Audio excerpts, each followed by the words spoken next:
balik lagi di ngobrol santai. Kali ini sedikit agak flashback ke beberapa kali sering terjadi di pelayanan kita ya Bang. Mungkin ada adik-adik yang menyaksikan seorang tokoh lah katakan begitu, yang sudah senior, pemuritannya sudah jauh, bahkan ya sudah pemimpin katakan. Tetapi dalam satu kasus dia menemukan dalam tanda petik celah orang ini, abang atau kakak ini. Sehingga, abang itu, kakak itu kok begitu? Kok melakukan itu? Kok masih begitu? Jangan-jangan dia nggak lahir baru. Kita kan seringkali langsung mengidentikan dengan begitu kan. Kalau masih orang ada celahnya, jangan-jangan dia belum lahir baru, gitu ya Bang. Sebenarnya ini berarti ada hubungannya ke eksistensialis seseorang itu ya Bang. Gimana? Iya, kita kadang-kadang mudah banget ya melabel atau menyimpulkan jump to conclusion. Jangan-jangan orang ini nggak lahir baru karena kita menemukan kesalahan. Kalau begitu, nggak akan ada satu tokoh Alkitab pun yang lulus lahir barunya. Yang sering kita pakai nggak jelas pertobatan. Nggak jelas pertobatan. Bayangin ya, kalau itu standarnya, nggak ada tokoh Alkitab yang lulus pertobatannya sesuai standar kita di pelayanan itu. Bayangin, orang yang paling dekat dengan Tuhan misalnya, yang disebut orang yang paling dekat dengan Tuhan, Daud. Sahabat Allah loh. Ya. Bayangin dia masih bisa jatuh dalam dosa. Dia itu menikmati tubuhnya Batseba dari kejauhan, sampai-sampai dia nggak bisa menahan diri dan membuat satu rekayasa supaya dia bisa tidur dengan Batseba. Oke. Apakah lahir barunya lah Daud ini nggak jelas. Sebentar Bang, jangan dibalik sudut pandangnya. Nanti kita mau bahas ini orang langsung bilang, tuh kan, berarti aku nggak apa-apa melakukan ini. Justru itu tujuan obrolan santai. Jangan dibalik dulu sudut pandangnya. Kita mau melihat orang secara keberadaannya, bahwa memang ya itu keberadaan seseorang. Iya, gitu. Eksistensinya, naturnya Daud ini kemungkinan orang yang lemah dalam hal seksual. Oke. Nah, di satu titik dia nggak aware. Dia nggak aware ketika semua pasukannya sedang berperang, dia lagi santai di atas, dia nggak aware. Itu yang membuat dia jatuh. Nah, setiap kita kan eksistensinya ini udah mulai akrab ya, istilah ini dari beberapa video kita. Natur keberadaan kita di dalam darah daging kita ini yang terbentuk. Nah, kita perlu aware, ya kan? Seperti video kami sebelumnya, aware dengan isu-isu tertentu dalam diri kita, dengan irrational belief tertentu, nah dan seterusnya. Nah, atau misalnya satu contoh lagi di Alkitab tuh, bayangin ya, Simpson, siapa nggak kenal, Nazir Allah, dia dikhususkan Allah sejak dari kandungan, tapi seluruh hidup dia dihabiskan untuk melayani hawa nafsu kedagingannya, mudah-mudah jatuh cinta, selalu buat onar, dia menggunakan seluruh kekuatannya itu hanya untuk eksistensinya gitu ya. Dan gitu ya. Di akhir hidupnya lah, Alkitab dengan jelas ya menuliskan di dalam kitab Hakim-Hakim itu, Alkitab dengan jelas menulis bahwa di akhir hidupnya lah Simpson membunuh lebih banyak orang Filistin dibanding seluruh hidupnya yang dia hidupi. Waktu dia robohkan itu istana orang Filistin itu. Bayangin. Tetapi Alkitab pun mencatat di dalam kitab Ibrani, saksi-saksi iman, Simpson itu saksi iman. Di mananya saksi iman seumur hidup? Kalau kita pakai standar evaluasi pelayanan kita ya. Seumur hidup dia hanya main-main gitu ya, menggunakan karunia yang ada padanya bukan untuk sesuai dengan yang ditetapkan Tuhan sebagai hakim-hakim gitu. Tapi dia saksi iman loh. Iya ya, orang yang seperti itu. Iya. Apa yang membuat? Kalau kita pikir-pikir kenapa kira-kira ya? Karena kemungkinan orang ini Simpson dalam titik-titik tertentu sadar betul eksistensinya dia itu selalu punya dorongan yang besar untuk have fun, kumpul-kumpul sama teman-teman gitu ya, mudah jatuh cinta, dia sadar. Tetapi di titik tertentu, maksudnya titik kesadarannya itu selalu membawa dia tahu bahwa ini bukan hidup yang harusnya dia hidupi. Nggak tertulis di Alkitab. Tetapi pertobatannya di akhir itu betul-betul dihargai Tuhan sebagai satu saksi iman. Dia sungguh-sungguh datang pada Tuhan dan dia bilang, Tuhan, izinkanlah aku sekali di akhir hidupku. Gitu. Lalu dia robohkan itu semua. Ada satu titik di mana dia seluruh hidupnya dia tahu bahwa seluruh hidupnya ini harusnya berkenan kepada Tuhan. Bukan hanya sekedar menghidupi eksistensi. Lalu Daud itu juga disebut sebagai sahabat Allah. Apakah gagal labelnya sebagai sahabat Allah itu? Enggak dong. Ketika dia ditegur oleh Nathan, dia sungguh-sungguh bertobat. Dia sungguh-sungguh bertobat. Menyadari bahwa dia sudah betul-betul menyerahkan tubuh darah dagingnya dikendalikan oleh keinginannya itu, keinginan daging.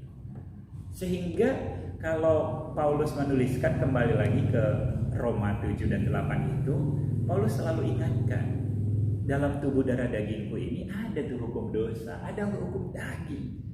Sehingga setiap kali aku melakukan perbuatan baik, bukan aku yang melakukannya, karena keinginanku selalu keinginan untuk memberontak kepada Allah. Memberontak pada Allah. Gitu. Nah, jadi kembali lagi kepada apa yang dibuka David di awal video ini, ketika ada di dalam pelayanan, kita lihat tuh ya, semua orang-orang di dalam pelayanan kita gitu ya, kita nggak bisa menjustifikasi kalau ada orang yang sulit banget mengampuni, sekali sakit hati sulit banget mengampuni, lalu kita bilang jangan-jangan ini nggak lahir baru. Lahir barunya tidak ditentukan oleh eksistensinya, lahir baru itu ditentukan oleh anugerah yang Tuhan sediakan. Bagian itu dia sulit mengampuni, rasanya itu buruk banget. Terus lantas pertanyaannya, bagian kita, bagian mana yang diri kita sangat buruk? Bagian kita misalnya dominan banget.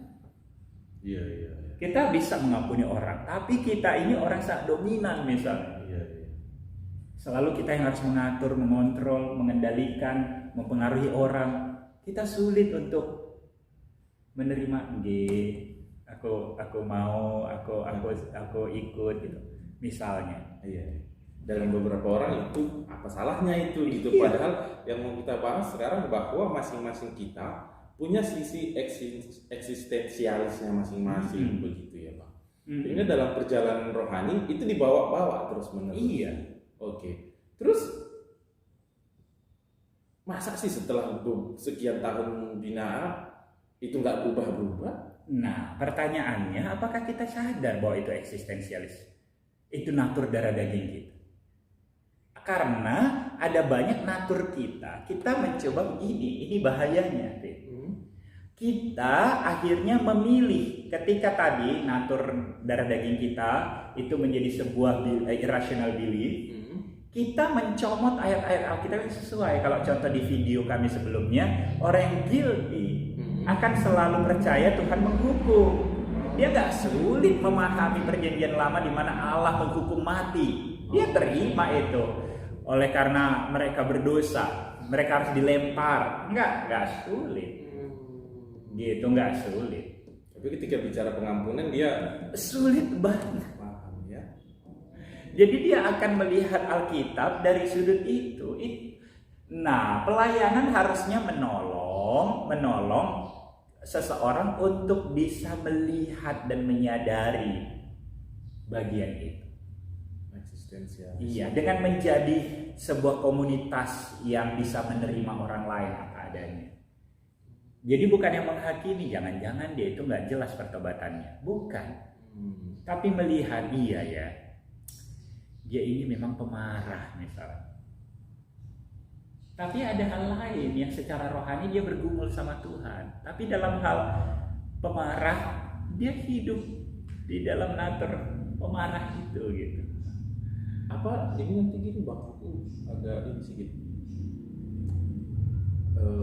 Di mana nanti bedanya antara eksistensialis seseorang dengan ya itu bad habit aja, dia punya kebiasaan buruk. Maksudnya jangan sampai kita juga lantas bablas gitu, nggak berani menegur, jadinya terlalu toleran gitu. Ada orang yang memang punya kebiasaan yang harus ditinggalkan gitu. Nah itu kan naturnya, kebiasaan habit itu natur.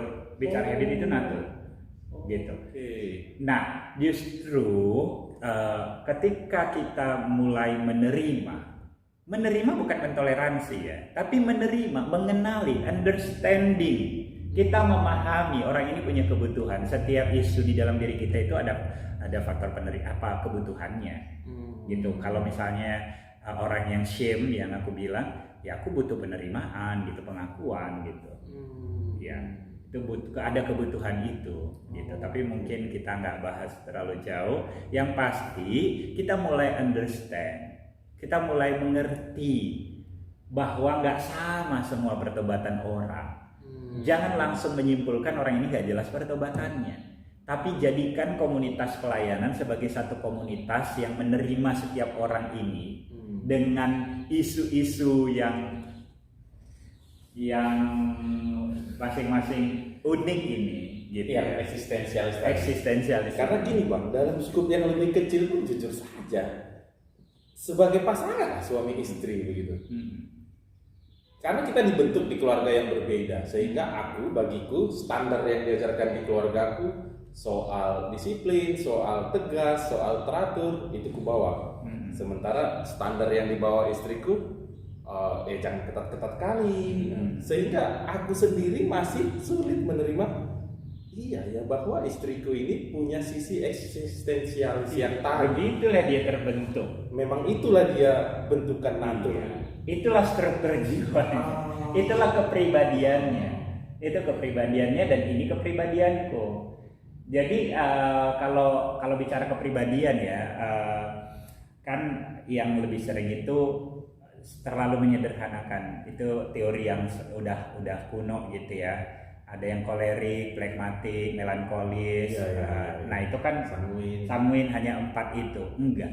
Kalau bicara tentang kepribadian, enggak hanya sekedar tipe-tipe seperti itu, tapi mulai melihat secara utuh. Itu baik sekali loh. Mulai melihat, mengenali dirimu, pribadimu yang dibentuk itu, trait-trait yang ada padamu yang tadi tegas, self-disiplin tinggi misalnya.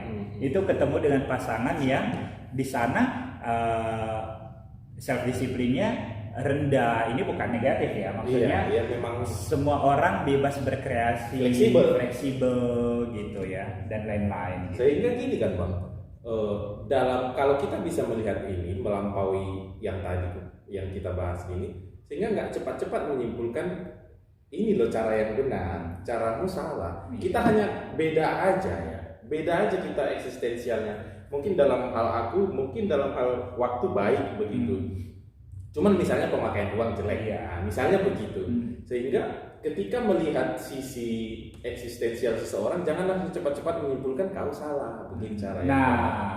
Jadi kita tidak menjadikan diri kita sebagai satu standar kebenaran. Padahal itu hanya natur kita. Mungkin kata natur lah ya lebih tepat. Nanti eksistensial susah orang. Soalnya nggak bisa dirubah bilang.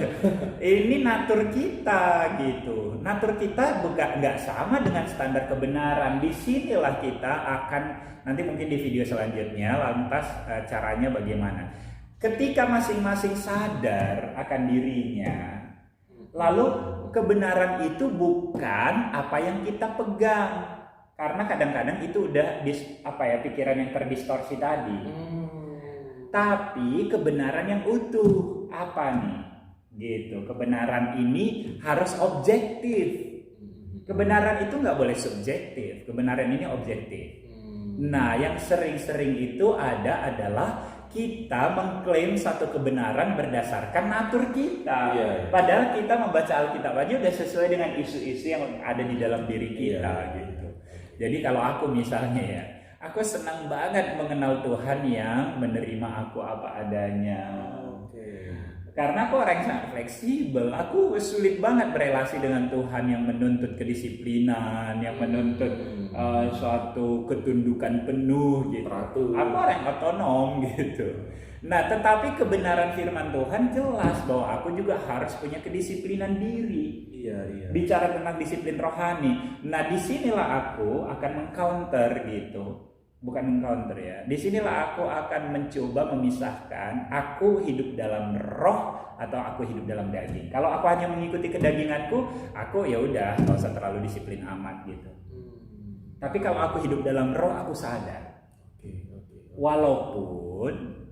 Walaupun Tuhan akan mengizinkan kita mendekati Dia sesuai dengan struktur kita, keunikan kita, dengan keberadaan kita. Gitu. Sehingga gini Bang, ketika di level pengurus katakan atau pembesar gitu, berarti ada yang kurang maksimal dalam pemuridannya ketika balik ke case awal tadi. Kenapa Bang itu masih begitu gitu? Ini yang mau kita apa bahasanya? Kita mau coba integrasi. Ya. Lantas kenapa ada orang misalnya ya dulu aktivis pelayanan tiba-tiba di usia 40, 45 cerai gitu ya, selingkuh, narkoba. Dan ini real case. Gitu. Itu real case anak-anak pelayanan. Nah, bagi kita sekarang begini. Daripada kita menghakimi gitu ya, mempertanyakan pertobatannya. Apa yang kami obrolin di video-video kami beberapa waktu ini, itu justru supaya kita memiliki satu pengertian yang lebih utuh. Bukan mentoleransi dosa, tapi kita mulai memahami orang itu. Kenapa ada hamba-hamba Tuhan yang satu ketika ketahuan gitu ya, ternyata dia punya selingkuhan, dia orang sangat besar gitu ya, khotbah kemana-mana. Dengan apa yang kita obrolin itu, kita mulai mencoba melihat kenapa orang ini. Jadi bukan pemuritannya yang disalahkan, bukan. Tapi pengenalan akan dirinya itu menolong kita memperkuat pemuritan bagi diri kita. Daripada kita bilang jangan-jangan pemuritannya ini nggak ada yang nggak benar. Kenapa orang ini sampai di satu titik masih salah? Bukan begitu. Sehingga nggak lari ke sisi ekstrim yang berbeda juga kita ketika kita menerima dia, kemudian tetap berelasi dengan dia, menjadi partner dia, bukan dalam rangka mentoleransi dosa, gitu. Tapi tetap ya kita bertumbuh bersama. Justru kalau semakin banyak di dalam pelayanan, kita makin kenal dan kita menjadi satu komunitas yang aman bagi setiap orang. Sehingga isu-isu yang terdalam itu tidak muncul di luar sana dalam bentuk penyimpangan. Tapi di sini kita bisa terbuka apa adanya di dalam pelayanan. Dan ketika keterbukaan itu ada, kita jalan bersama. Karena tidak akan ada orang yang sempurna. Proses pemuritan itu tidak sebuah grafik linear. Yang pertambahan usia semakin menambah kedewasaan iman, semakin menambah perubahan hidup, semakin menambah kesucian. Tidak. Seumur hidup kita akan terus berjuang. Ketika satu komunitas, kelompok kecil, KTB dan pelayanan jadi komunitas yang bisa menerima setiap orang, isu-isu yang tadi itu di dalam dirinya itu tidak muncul dalam bentuk-bentuk penyimpangan di luar sana, tapi bisa dicurahkan di sini. Sehingga ketika kalau memang butuh pertolongan kita bisa menolong. Ketika ada keterbukaan kita tahu orang ini butuhnya apa. Dan kalau lebih sederhana di kelompok kecil siswa dan mahasiswa, kita bisa mulai memenuhi kebutuhan dia yang gak dia dapat dari masa pertumbuhannya kecil itu. Kebutuhan-kebutuhan yang membuat dia selalu punya irrational belief gitu ya. Itu bisa kita penuhi. Kalau misalnya kayak tadi lah ya, bukan tadi di video sebelumnya, orang yang membawa rasa bersalah gitu. Ini apa yang dibutuhkan? Gitu.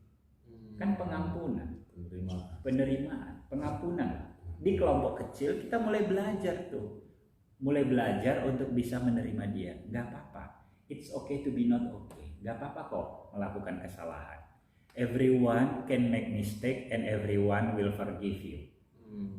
Kadang-kadang kita kan langsung salah mengerti, nanti semua orang jadi melakukan kesalahan. Enggak, everyone can make mistake. Semua orang bisa membuat kesalahan dan setiap orang akan mengampunimu. Untuk kasus dia, ketika satu kelompok kecil bisa menolong dia, menerima, merasakan bahwa dia diampuni, bahwa dia melakukan kesalahan itu enggak harus dihukum, tapi bisa diterima.